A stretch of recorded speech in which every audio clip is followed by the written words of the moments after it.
is going on, guys? It's Noah here with Custom RC Mods. Welcome back to a new video. In today's episode, I've got a build video for you. You guys always love these. Thank you for all the kind comments. And today we're back with the FT Simple Soarer right here. Now this can be set up as a motor glider, but today I'm going to be building it as a glider.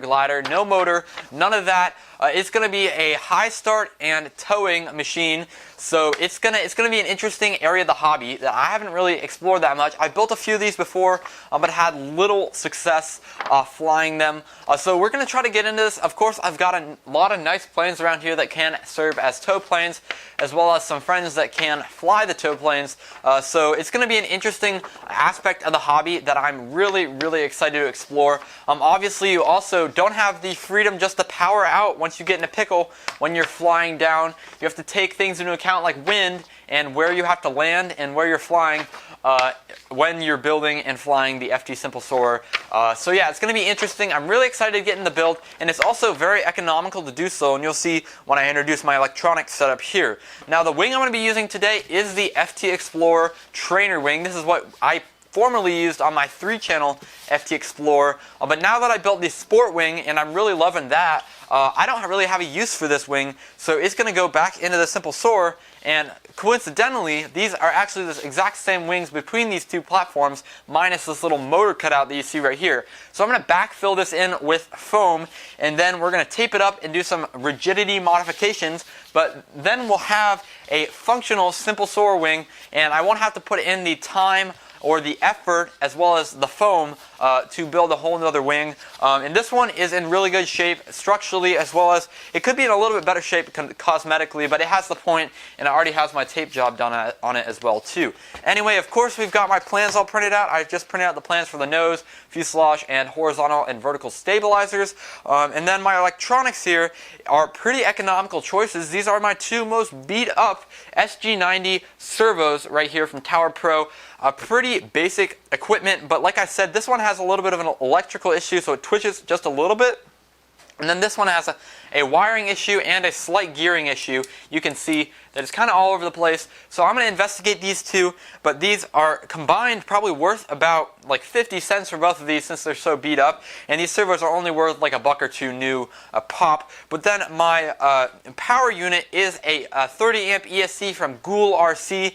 That I got on Amazon some time ago. However, for some reason it doesn't control motors. I don't know how you say that. It's not really working as an ESC, so I'm going to be using it as a BEC in this glider today. It does have a built-in one of those, and so we can just plug this into the receiver and use the ESC to take the power from my battery and make regulated current for the receiver to use.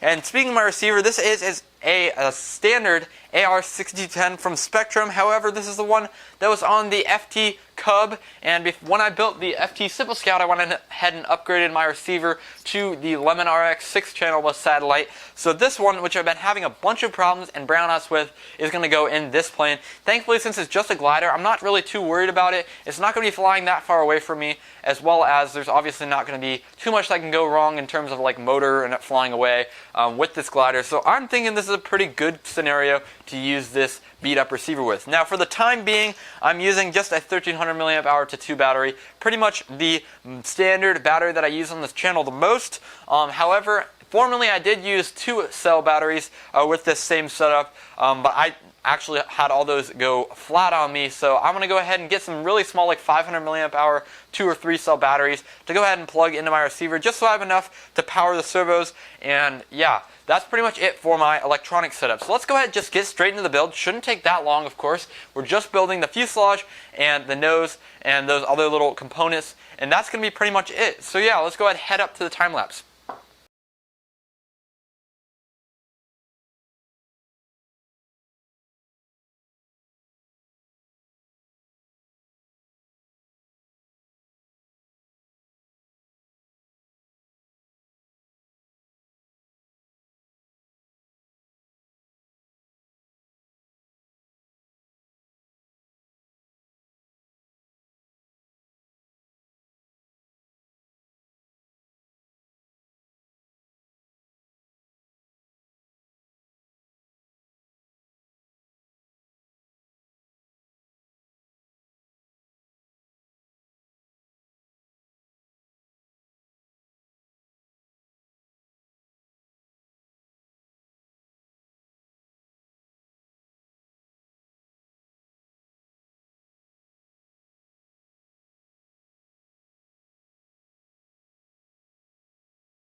Alright guys, so as you can see, I finished up the build for the FT Simple Soarer, and it's a pretty solid looking build. Started last night, finished this morning. Only a few hours into this thing, but we had to do a good amount of modifying if you guys saw the time lapse, especially in the tail section. Let's head over there now.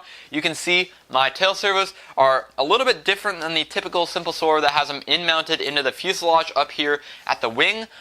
So yeah, this saves me from having to use so much more push rod, as well as it makes it so these are adjustable and repairable if I ever need to. So that makes it a little bit more accessible for future service down the road. And then you can see my receiver right here is actually sticking right out of the side of the fuselage. It's half in, half out, and that makes it so you can let these receivers hang freely outside the airplane and not have any signal block if you guys need to get that good reception like I do, because this is one of my sketchy receivers like I stated in the beginning of this video, so I don't really have time to mess around with brownouts or anything like that. So we mounted both of these two receivers as well as the satellite receiver outside of the airplane.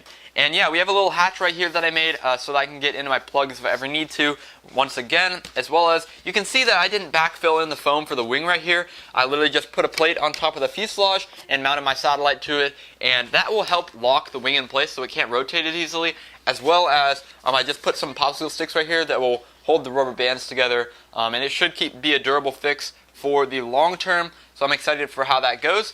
In terms of the nose, there's not much really different. I just added some aluminum tape like I pretty much always do. It's a lot more durable than the poster board that will kind of peel away as you get more like water and dirt and scratches all over it. So yeah, the aluminum tape, definitely highly recommend. Duct tape also works as well. You can see we're using that same wing, pretty standard stuff, but it is very strong still, so I'm assuming that it's going to hold up really well over time, but I'll obviously keep you guys posted if anything happens. So yeah, we don't have any sort of high start mount or toe mount on this thing yet, but as you can see right here, we did not use any of those two servos that I talked about in the very beginning. I retested them with my servo tester, and they could not do the job precisely, so I was kind of worried, especially since this is your only means of control of the airplane. I just went ahead and popped two fresh ones in there. We're going to use these for either the pan FPV system that I might use on future projects, maybe even this glider, as well as a tow release for this that I'll be working on here in an upcoming video soon. I'm going to be talking to you guys how to make those custom out of like paper clips and things like that. So yeah, stay tuned for a video like that if you guys are interested in high start or towing mounts for gliders. So yeah, that's pretty much it for the FT Simple Soarer.